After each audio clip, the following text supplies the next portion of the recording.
Literally इतना पसीना अभी तक किसी सिनेमा में नहीं बहा आया हूँ लिटरली।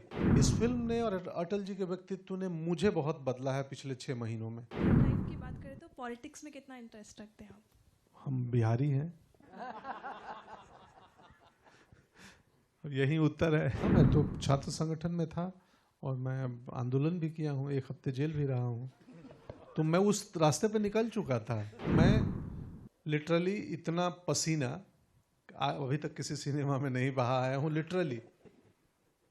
बहुत तकलीफ होती थी, खून भी बहा है वो दिन, तो खून पसीने से बनी हुई फिल्म है। और दूसरी चीज़ कि वो रिसर्च में, ये तो लिटरली मेकअप और मैंने शूटिंग की पार्ट बताई। मैं इतना पढ़ चुका हूँ अटल जी के बारे में कि मैं शायद इस फिल्म से बड़ी एक किताब भी लिख सकता हूँ। मैंने जितने उनके बारे में किताबें लिखी गई हैं, जो जो रिटेन मटेरियल मिला, जो जो इंटरव्यूज़ मिले पुराने भारत के अलग अलग जर्नलिस्टों के, सब देख चुका हूँ। और कुछ ऐसी किस्से और कहानियाँ मैं समझ गया हूँ उनके व्यक्तित्व को। इस फिल्म ने और अटल जी के व्यक्तित्व ने मुझे बहुत बदला है पिछले 6 महीनों में। मैं ये क्या बताऊँ, मैं भीतर से लोकतांत्रिक हो गया हूँ, सिर्फ बाहर से नहीं। ये असर हुआ है मुझ पे। Hello sir, Jaya from Bollywood now. Sir, ये जो बॉडी लैंग्वेज थी आपकी इस मूवी में, इस ट्रेलर में, वो किससे सीखा आपने? वो मैं एक्टिंग कर सीख के ही तो आया हूँ बॉम्बे। सर, पॉलिटिक्स तो में कितना नहीं, मैं तो खुद ही टीचर हूँ, दूसरों को सिखाता हूँ। हमने थिएटर किया है, नेशनल स्कूल ऑफ ड्रामा की ट्रेनिंग की है, तो ये हम अपने से ही सीखते हैं। तो इस फिल्म में वो बॉडी लैंग्वेज मैंने खुद ही से सीखा है, तैयार किया है, क्योंकि इसमें एज भी है 25 साल 20 साल से लेके, और मैं 80-85 तक जाता हूँ। तो वो भी थोड़ा सा ध्यान तो रखना पड़ता है किस साल का सीन चल रहा है। मेजरली 3 लुक में हमने डिवाइड किया है फिल्म को, 3 फेजेज रखे हैं, क्योंकि बहुत मुश्किल है।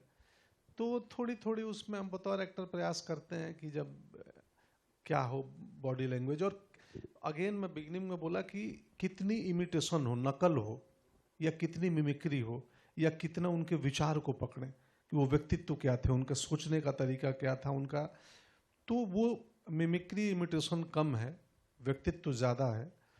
कि आप अटल जी को सिर्फ शारीरिक रूप से ना समझें, अटल जी को वैचारिक रूप से, थॉट के रूप से, उस आत्मा को समझें। वो हमने प्रयास किया। और अगर रियल लाइफ की बात करें तो पॉलिटिक्स में कितना इंटरेस्ट रखते हैं आप? हम बिहारी हैं। यही उत्तर है। लेकिन अब मुंबईकर हैं, पहले बिहारी थे। जन्मभूमि वहाँ का, बहुत रुचि है, काफ़ी रुचि है। Hello Pankaj ji, Sana from India Today here. आपने सही कहा, बिहारी है। उस बेल्ट के लोग आइदर गवर्नमेंट सर्विस या गवर्नमेंट में बहुत इंटरेस्ट रखते हैं।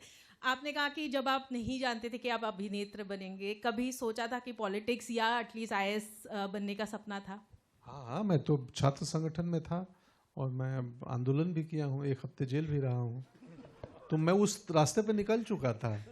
फिर थोड़ी देर बाद पता चला कि बहुत मुश्किल, कांटे भरे मार्ग हैं राजनीति की। तो फिर मैंने वहाँ से यू टर्न लिया और स्ट्रीट थिएटर देखने लगा। और स्ट्रीट थिएटर से लेफ्ट में कालिदास रंगालय था, प्रोसेनियम थिएटर पटना का, उसमें चला गया। और फिर मुझे लगा कि ये ज़्यादा बेहतर है, यहाँ कम से कम बोल के एक्टिंग होती है कि एक्टिंग में कर रहा हूँ। बट क्योंकि अभी इतनी पॉपुलैरिटी हो गई है, वोट्स तो डेफिनेटली आपको मिल रहे हैं। पंकज जी, सोचा है कभी फ्यूचर में शायद वो सपना पूरा करने वाले हो आप? नहीं, अभी तक ये दुकान अच्छी चल रही है। पर नहीं, अगर आप पॉलिसी में ज़मीनी बदलाव चाहते हैं तो राजनीति में गए बिना संभव नहीं है। समाज सेवा से एक हद तक कर सकते हैं, बहुत छोटे स्तर पे। पॉलिसी में बदलाव, बड़े बदलाव के लिए राजनीति ही एक मार्ग है। दुनिया चलाने का अभी तक एक डेमोक्रेटिक वे ही एक वे है। एक और क्वेश्चन पंकज जी पूछूंगी कि आपने कहा कि काफ़ी चेंजेस आपके अंदर आए पिछले 6 महीने में, बट कोई एक क्वालिटी जो आपको लगा हो कि ये अटल जी के अंदर भी था और मेरे अंदर भी है, जो एक सिमिलैरिटी आपको दिखी हो आप दोनों में?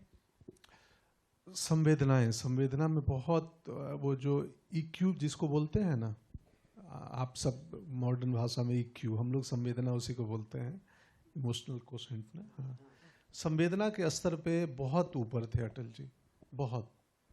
जब मैं पढ़ा उनकी कविताएं, आप पढ़ेंगी ना, और जब कविताओं का रेफरेंस पढ़ेंगे कि किस संदर्भ में वो कविता लिखी थी, तो मैं उनकी कविताएं पढ़ा हूँ।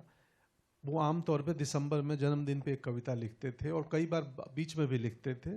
उन कविताओं का संदर्भ भी पढ़ा हूँ कि ये क्यों लिखे और किस दिन लिखे थे। तो मुझे पता चला कि भावनात्मक रूप में बहुत ऊपर थे और मैं भी हूँ। मैं बेवजह रो देता हूँ और मुझे अच्छा लगता है बेवजह रो।